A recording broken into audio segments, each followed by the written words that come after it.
There's a huge misconception out there that most people think that the president writes all the checks. No, they don't. Yeah. Congress does. You're exactly right. The problem, of course, there is that you cut off funding to one bureaucracy, and it's kind of like squeezing a balloon, right? You squeeze it and it just pops out your fingers. Well, if you squeeze off the funding to the Federal Department of Education and you get rid of it, well, money's going to probably squeak through the fingers from somewhere else. That if there are people who have an interest in the Department of Education staying viable, staying around, unless you eliminate the bureaucracy and you just focus on the money. That's what happened to Social Security, right? The lockbox was raided. There never was a lockbox. That was a hole. I know. The theoretical lockbox was raided. I know what you're saying. Yeah, that was probably a bad example. Sorry. Yeah, it was. The lockbox. How about that? So you really have to address it from two fronts. Yes, the money is a huge stick, but you have to dismantle the infrastructure as well. True. Or they die. Oh man, three at once. Okay, going first. You mentioned the dairy industry earlier. Yes. What role should the federal government take in trying to influence or enact dairy policy to try to get out the extreme peaks and valleys in milk prices? Mm-hmm. Because farmers over the last 2 years have just been whipsawed by the system that's in place, especially last year. And many farmers went out of business or lost a lot of their equity. Yeah. Well, again, it's not a superficial issue like that. It's not something where the government can just say, hey, we're going to mandate that you create more milk here or you export more here, whatever. There's a root cause to the whole thing, and the root cause ultimately is that farms are businesses. It doesn't matter if you're a small farm, big farm. You are a business. You're a business entity that also does farming, and that's your lifeblood. The cost structures with owning a business are always the things that determine whether or not you're successful. Right? Particularly in farming, you have to minimize your costs so that the small margins you can get will pay for the cows, pay for the milk, pay for the barns, the land. One of the biggest problems I hear from farmers, probably the biggest problem I hear from farmers, is that it doesn't matter if you're a large corporate farm with thousands of cows, thousands of workers, or you're a small family farm with a dozen cows and no workers.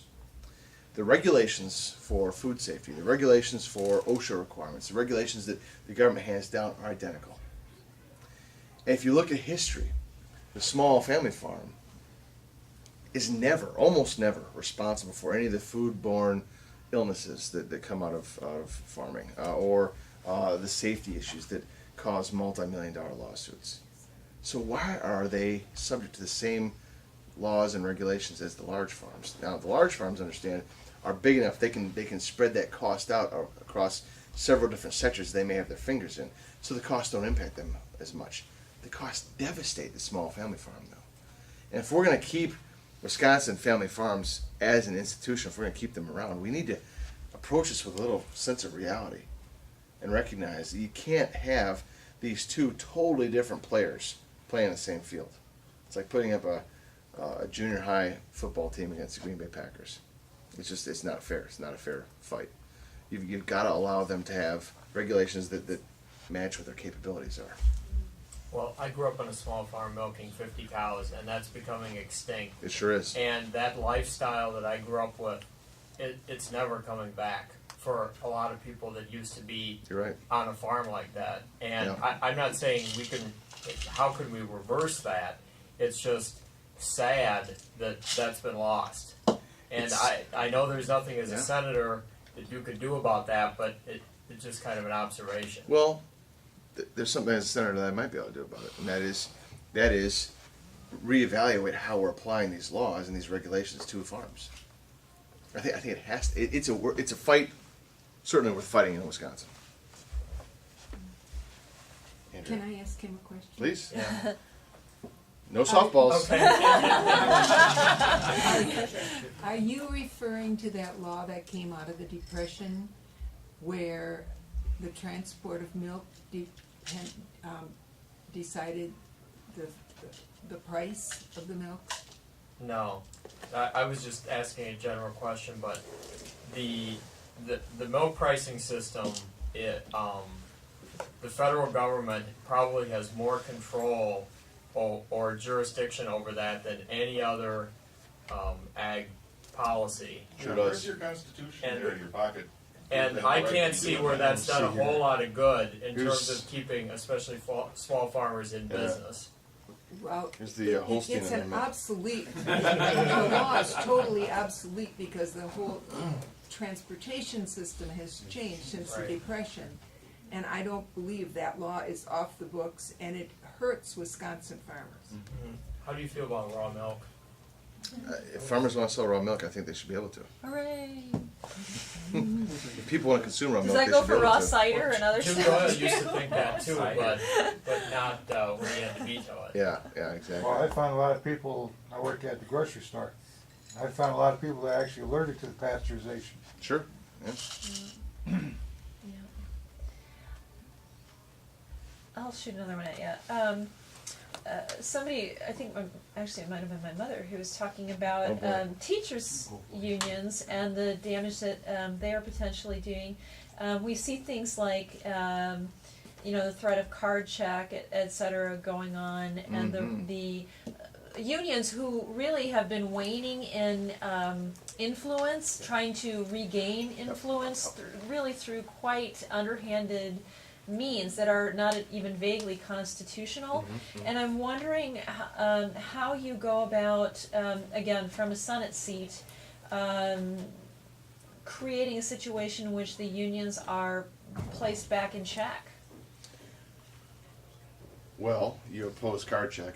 Hallelujah. I mean, I think that's the place you start. Okay. And I'm not sure what, the thing is, it's a big issue, right? And, It's huge. And my initial, I guess, reaction is I want to say that people who are in unions are not bad people, right? Unions themselves, as an organization, didn't start off as bad organizations. They had a purpose. I think their purpose has waned. I think, well, you mentioned it. That's why their membership has gone down over the years. And politicians have always jockeyed for the vote from the union voting bloc because it's very consistent.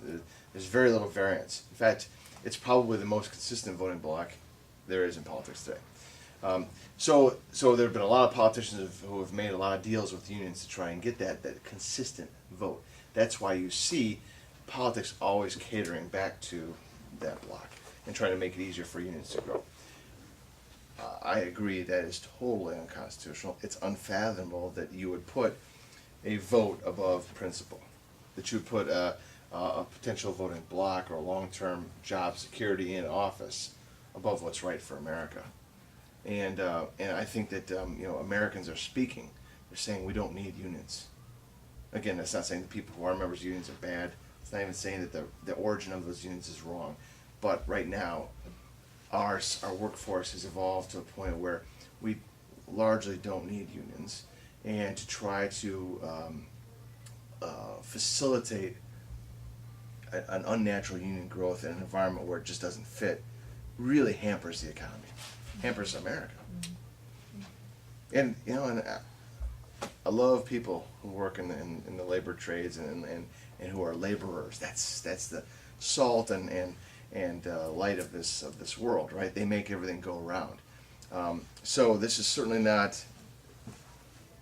I think we have to recognize, we have to point out, is card check and programs similar to that hamper their ability to achieve things, not help it. So they're being lied to by the supporters of something like card check. Can I add a comment Please to do. that? Mm-hmm. I believe that government workers being in unions began under the Kennedy administration. And the only place where unions are really growing right now It's is government. in government. Yeah. A place where they are totally, it's totally unnecessary for them to be there, and yet Yeah. this is the growth pattern Yeah. for unions. And they are strangling us. I'm on county board in Sauk County, and the issue of dealing with even non-represented workers becomes involved because you have to give the non-represented workers almost as big a raise as big a raise as the represented workers, and the unions have a stranglehold on you, and they don't care about the people out here who have to pay for the freight. You're right. It's egregious, and It's created a whole new industry, really.